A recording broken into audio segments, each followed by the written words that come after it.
Welcome back to Pop Goes the Kernel, where we dive into today's latest pop culture, music, television, movies, and more. I'm Bella Lindsey. I'm Marissa Armstrong. And I'm Gabby Mercedes. Today's episode will include a review of Regretting You, the Sexiest Man Alive contenders, and the Word of the Year.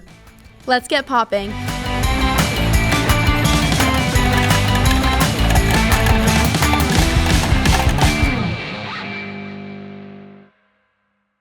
The opinions expressed on this podcast are the speaker's own and don't uphold the opinions expressed by the Kentucky Kernel.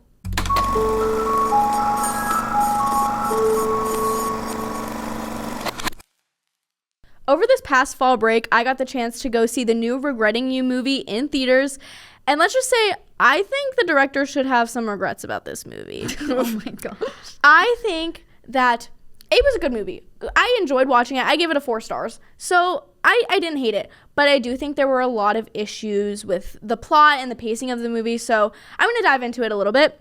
First, I just to give like a general rundown of what this movie entailed, it is based off of a Colleen Hoover book, and it follows the story of Clara and Morgan, who have a mother-daughter relationship, dealing with grief of Clara's dad and Morgan's husband, while also finding out that Morgan's sister was having an affair with her husband, and then they found this out because her sister and her husband died in a car crash together. Okay. There's a lot of crazy family lore. Morgan ends up falling in love with her sister's ex-spouse. But then we also get a beautiful relationship of Clara and Miller, kind of a coming-of-age teen story, classic love story. I really enjoyed their storyline, and I think part of what the issue with this movie of pacing-wise is they tried to fit so much into that short time frame, and they tried to fit 2 entire budding relationships. I guess you could say 3 relationships because you have the mother-daughter issues and dynamics too, dealing with growing up, just natural coming-of-age kind of storylines. Right. And I just think they tried to fit so much into that short timeline. It didn't really work. There were plots where Clara and Miller were fighting, and then 2 seconds later, they just were hugging and making out in a movie theater. So, like, I was a little confused on some of the things with it.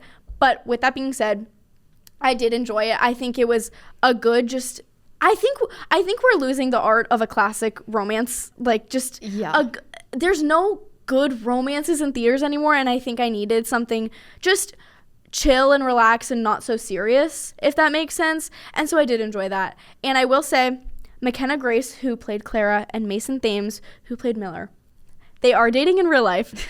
So the chemistry in this movie was fantastic. So I personally wish that this movie had strictly followed their love storyline. I didn't care for the parents. Like, I didn't really care about it. I thought it was irrelevant. I mean, obviously it was relevant because they needed it for the plot, but I not digress. relevant enough. Exactly. Yeah. I digress.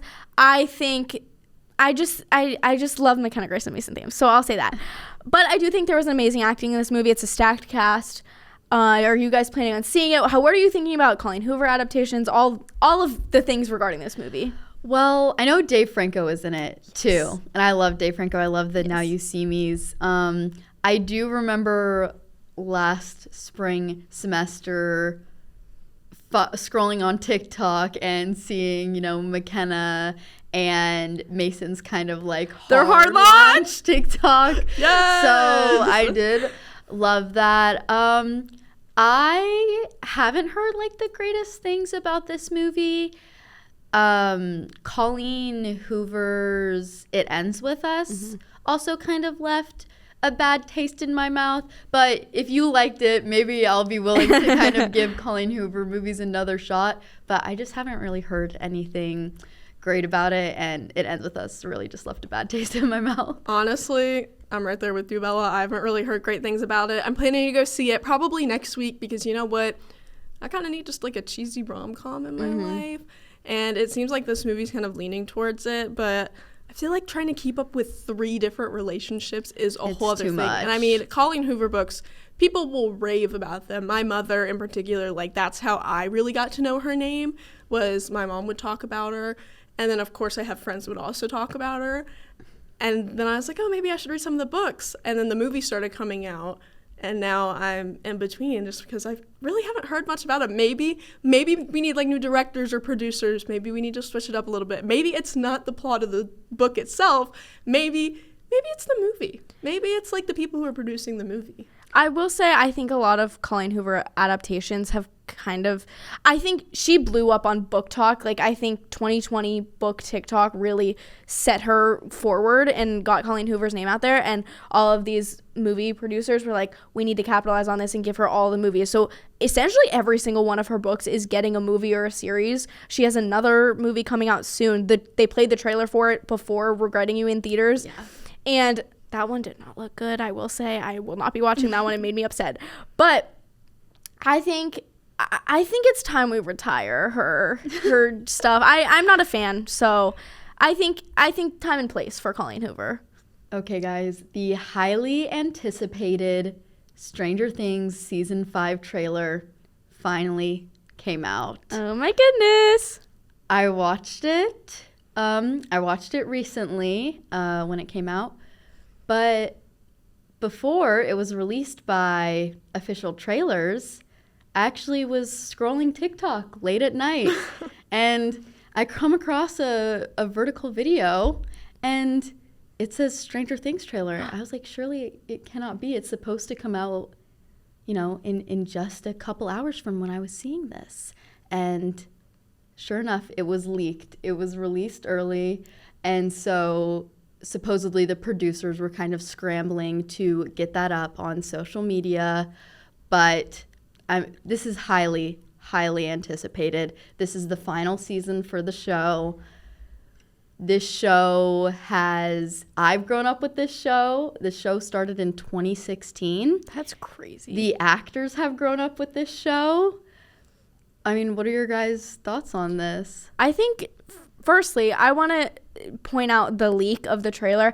I think that's really disrespectful because, again, this is something that's been so highly anticipated, and it's going to happen with any big media like this, like Taylor Swift's albums. They always get leaked. And other things of this caliber, people are going to find a way to leak it and monetize off it in any scenario. And I think it's really disrespectful for the artists who are creating it. And I personally, I try to avoid those spoilers, but obviously if you're going on TikTok or things like that, you're going to see it. And it just kind of stinks because you can't really do anything about it. So that it does upset me a little bit. I also try to avoid things like that. I just think it's really disrespectful to the hard work overall. And I feel like it also kind of takes away from the experience of seeing it with everybody reacting at the same time. Especially having it as a late night TikTok find is absolutely wild to even begin with.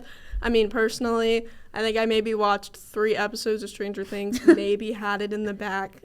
I mean, it's been out since I was maybe 12 years old. Yeah. It just was never my thing, and I also felt like it got really drawn out. So, but that's okay.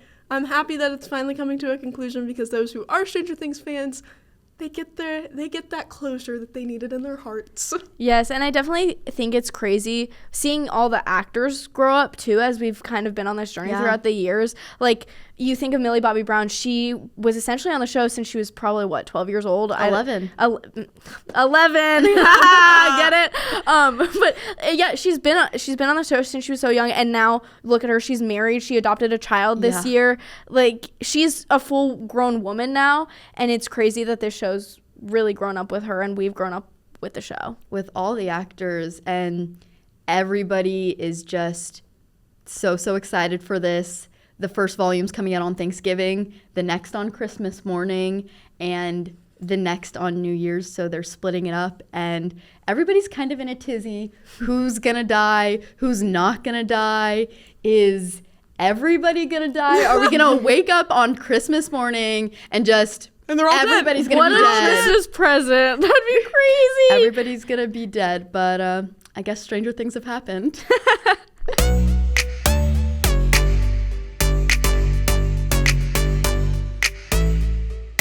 Some new songs and albums have also been released, but they're not your typical songs and albums. They are specifically for TV and movies. The Nobody Wants This soundtrack was released. It includes some big names, Role Model, other big names, and Miley Cyrus also released a new song specifically for the Avatar movie coming out in December called Dream as One. What do you guys think about artists specifically releasing songs for movies and TV shows? I like it. Honestly, some of my favorite songs have come from movies. Honestly, I'm always very hit or miss with Miley Cyrus's songs. I liked her music. I don't know what it is about me in that early 2010s, like 2000s music. I really liked her music then. It kind of got a little iffy. I was very iffy with her song Flowers. But honestly, I love it. I really like it. I think it's great for her.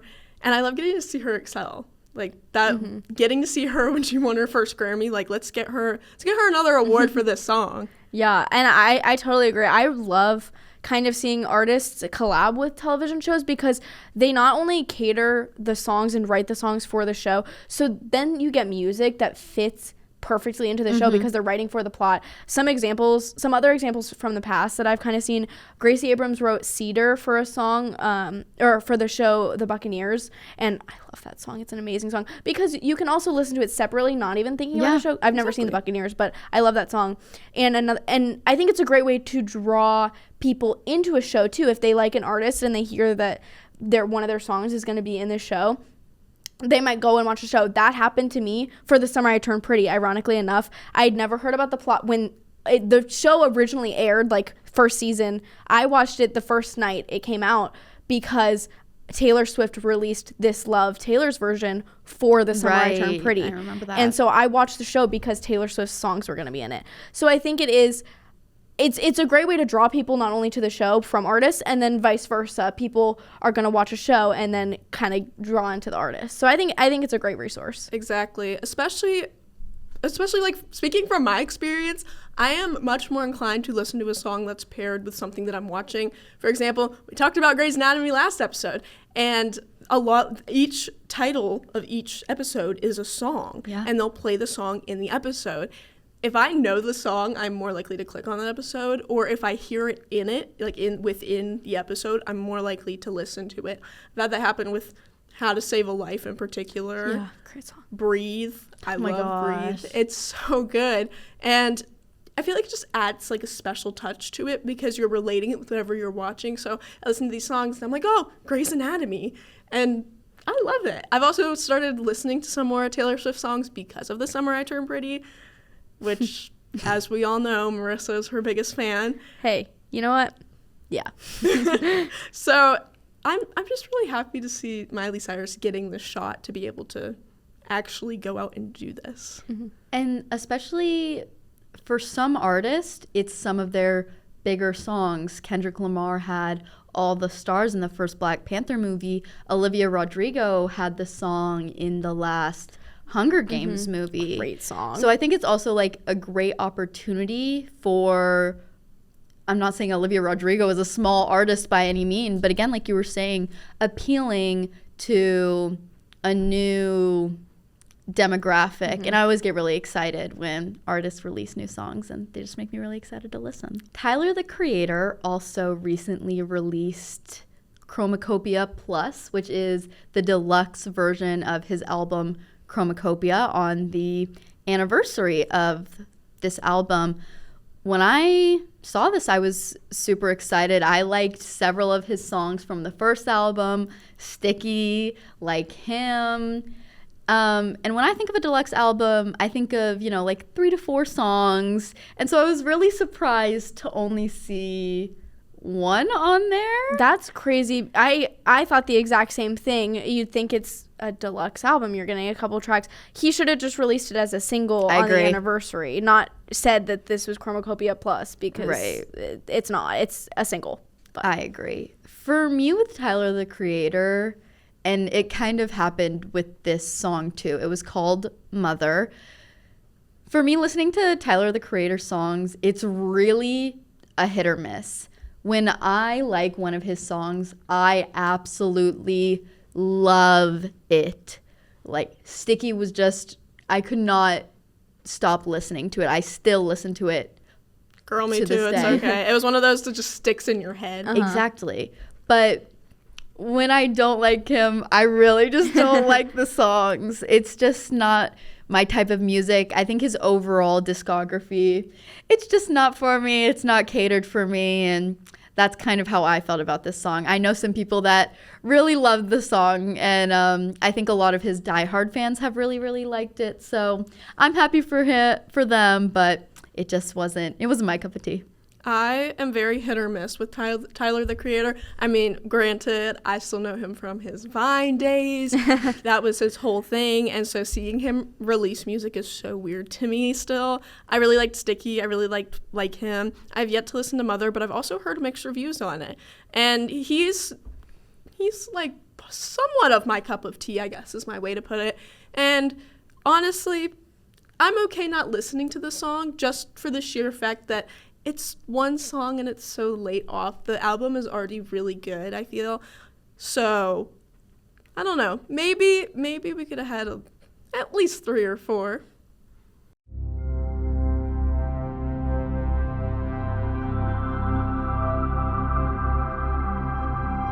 For my magazine fans, it's that time of the year. Thank God. People magazine just recently started with their Sexiest Man Alive competition once again.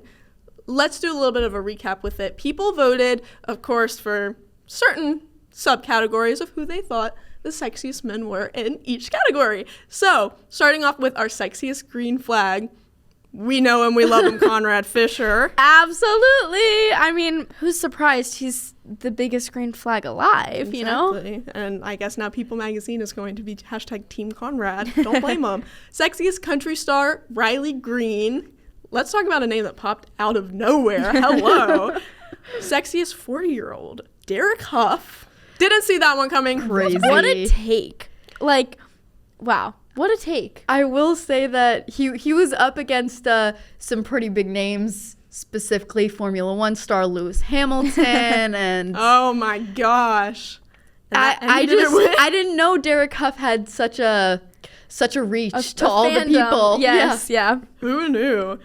Sexiest new heartthrob, Mason Thames. We just talked about him in Regretting You. I'm not surprised he's had 3 movies come out in the past just couple months. So. We know where all his votes came from. It was Marissa.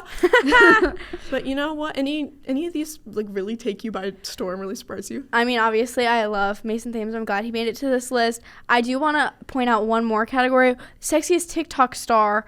We have Henry. I have no clue who this person is. I just wanted to throw him in there really quick. He is my favorite person on TikTok ever. He's so funny. Everyone go check him out. His username is literally just like Henry.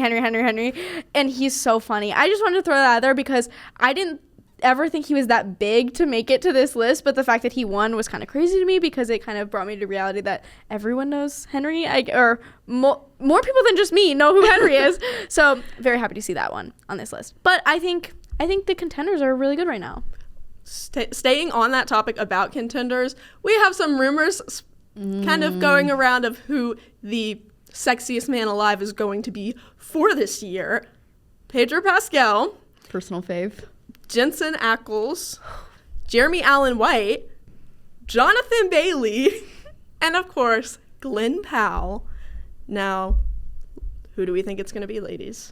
I like all of these men on this list, let me say. I think if there was one that specifically sticks out to me, it's Pedro Pascal. He has had just an absolute run the past couple of years, but People Magazine is kind of infamous for choosing the right people at the wrong time. They'll choose people, who were kind of popular like 10 years ago, and it's like, oh yeah, that would have been a great choice if it was 10 years ago. I will say, I think people like Pedro Pascal, Glenn Powell, Jeremy Allen White, they've all been on this kind of contender list for years now, what seems.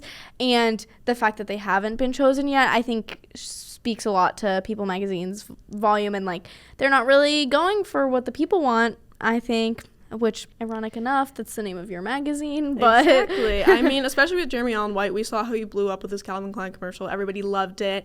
Glenn Powell, of course, has been all over the internet. He's everywhere. Yep. And he can stay there. He's been killing it as Chad Powers. Jonathan Bailey was a name that really stuck out to me, and honestly, if I was Jonathan Bailey's boyfriend and he got voted Sexiest Man Alive, I feel like I'd be $1 million. That would be amazing. I wouldn't be surprised if it was him, though, especially after this Wicked run. So that's definitely something I could see happening. And let me tell you, I've seen all of the teasers, all of the trailers for Wicked 2, and he looks amazing. So, of course, he's going to be a contender. A little shocked with Pedro Pascal for the only reason that he is a little on the older side. Not saying there's anything wrong with that, but normally, especially all the names that are on here, they're particularly younger and appeal to a younger audience. When I think of Pedro Pascal, I just think of him on SNL. And he is funny. If it were Funniest Man Alive, you know what? Heck yeah, I'd put him on that list. But honestly, we can't go wrong with any of them. I would love to see either Glenn Powell or Jeremy Allen White pull out with the dub, but Jonathan Bailey, he's in my heart too. So I was scrolling on TikTok the other day for about 6 or 7 minutes, and I found out what the word of the year is this year. It happens to be 6-7. Oh my gosh. Free me from this trap. I have so many thoughts about it. Firstly, I will say the word of the year are the numbers 6, 7. It's not spelled out. It is fully. It's not spelled out? It's the digits 6, 7. That doesn't even make not any even a sense. word. It's not even a word. Dictionary.com has revealed that 6-7 is the word of the year, and I think that's kind of ridiculous. Because what do you mean? because people are going around and saying it, and people are making it a thing, doesn't mean it needs to be the word of the year. Like, there are probably a lot of other words that could have been great contenders, but you're choosing the number 67? There are probably a lot of words, period. Actual 6-7 is a number. In the dictionary. Like, are numbers even in the dictionary? Do we know this? Like, dictionary.com. I want to speak to your manager. She's going full-blown Karen on the manager of dictionary.com. I just don't understand why. I think it's one of those things where it was funny and it kind of has like lost its traction where I'm just like, it's so annoying. But now that mainstream media has kind of recognized it and named it the word of the year, now it's gonna lose complete steam. It's the same thing as, didn't they choose demure one year and they did brain rot last year? Like, or all these things were like, it's always just these trends. And I think maybe we should think, when I think dictionary, I think, oh, we're like philosophical and we like know these big things. Important words. Right, I think, but why are we just memeing it at this point? You know what I mean? Honestly, the brain rot is real, and especially when you're trying to appeal to a younger demographic, I feel like that's kind of where it comes in. However, you could have picked any word. I'm waiting for chopped. I'm waiting for us to bring back cheeky. Come on now, guys. There are so many other words we could have picked. There's so many other brain rotted terms we could have gone with. I feel like them picking 6-7, while it appeals to, I'm sure, people in middle school and high school, looking forward, I mean, shout out to my mom here, but when I got a text the other day asking, what is 6-7, how do you reply to that? Because there's no answer. No one knows. No one knows what it means. And it makes me really angry. So I guess that's my question, is why pick something that only a certain amount of people know, and especially older generations, they are not on TikTok as chronically as we are. They aren't going to know the significance of 6-7. I mean, my mother was asking me to make sure it wasn't anything derogatory. And I'm like, no, I wish my literal words in the text message were, it means quite literally nothing. That's just the way it is. How do you even put that in a dictionary entry? Who knows? I mean, congrats to the word 6-7. Congrats to the artist with that song. Like, hello, your song basically created the word of the year. So you know what? Shout out to him. Props to him. Ladies, it is my Super Bowl. Miss USA. She's back. I'm back and better than ever. Miss USA has officially taken place. You all have heard me talk about it on previous episodes, and you heard me talk about it last season too. You know I'm obsessed. Let's dive into it, right? Alrighty. So, Nebraska's Audrey Eckert took home the title, and she looked stunning up there. She was great, and she honestly popped out of nowhere. I would have never expected her. But something that got me, just a little side tangent. Her dad, when she won, he was jumping up and down in the crowd, and it was the cutest thing ever. And it really shows just how important family is for this.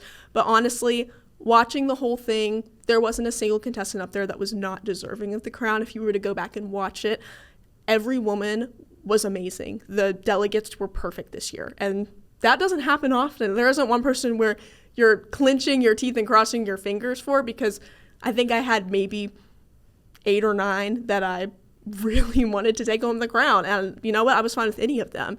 So the outgoing Miss USA, Alma Cooper, she did not come to crown her successor. She said she wanted to close out her pageant career in an interview, and while it was sad that she wasn't there, it was a really cool opportunity for Audrey, our new Miss USA, to get crowned by Miss Universe. Hello, that's amazing.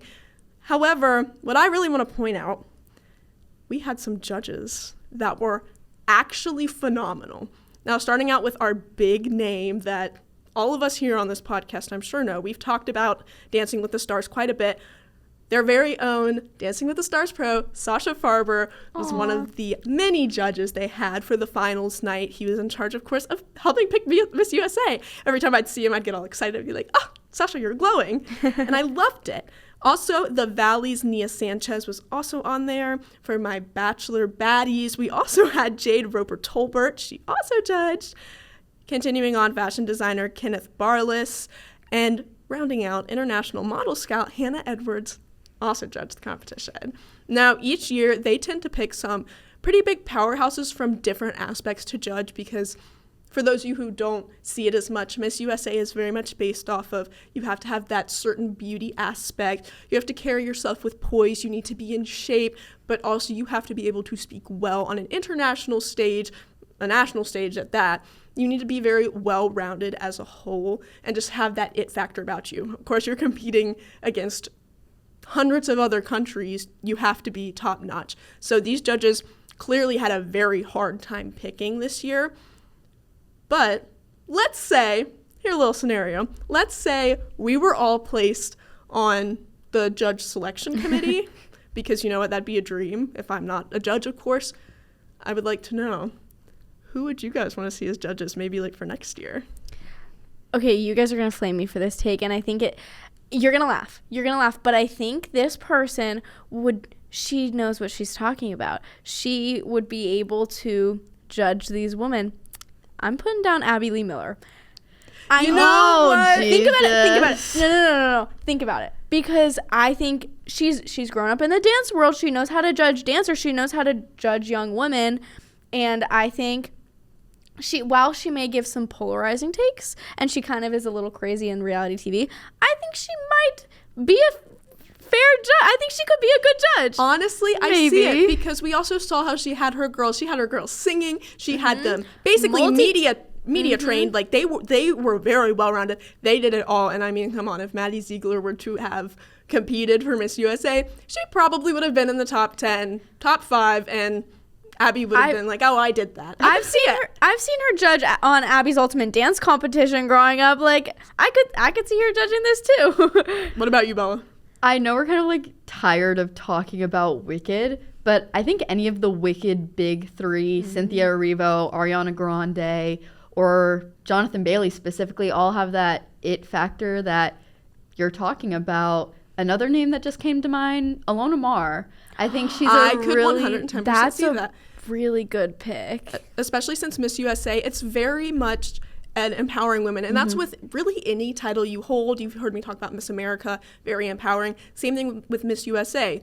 These girls a lot of them come from tougher backgrounds. They fought to be on that stage. It's incredible. So, and especially Alona, she made headlines for wearing lipstick, being a rugby player. I will reference her 1,000 times again for the sheer fact that she's such a powerhouse when it comes to that. And she's such an amazing role model for young women and just women everywhere, and such a big advocate for you can look tough and play all these tough sports while also looking feminine and being yourself. And I love that. And we need more of that in the world. Me, however, on that femininity track, I would so pick Michelle Obama. Say what you want about the lunch menus or whatever, but we cannot deny that she is powerful, and she has that poise about her. She honestly has the fashion aspect. She's very regal, very business attire, and honestly, she don't need no man.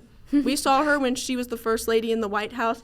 Like, of course, her husband's the president, right? I felt like she was more the president. She was killing it. She would be on tours. She was just trying to honestly make this nation better. And I love that about her because you don't normally see that with a first lady being so involved with the country and the nation and, of course, the nation's children. That's crazy. And I feel like she'd be such a good role model. She does motivational speaking. Come on now. She's someone that even I look up to just because she doesn't let anything define her. And I feel like if you're going to go compete against all of these powerhouse countries on an international stage, you need to be someone who is not afraid to speak your mind, and you're going to have to back your truths, your opinions, because the whole point is being confident, and she's always confident. She would definitely pick a confident winner, but overall, Audrey Eckert, she is on her way to Miss Universe this week, so fingers crossed to her. Best of luck. Last year, Miss USA did not place. Fingers crossed we have a placement this year. We normally place every year, but I'm excited to watch her, especially getting to see. I hope her family gets to go so we can have another video of her dad jumping up and down as he sees his little girl cross the Aww. stage.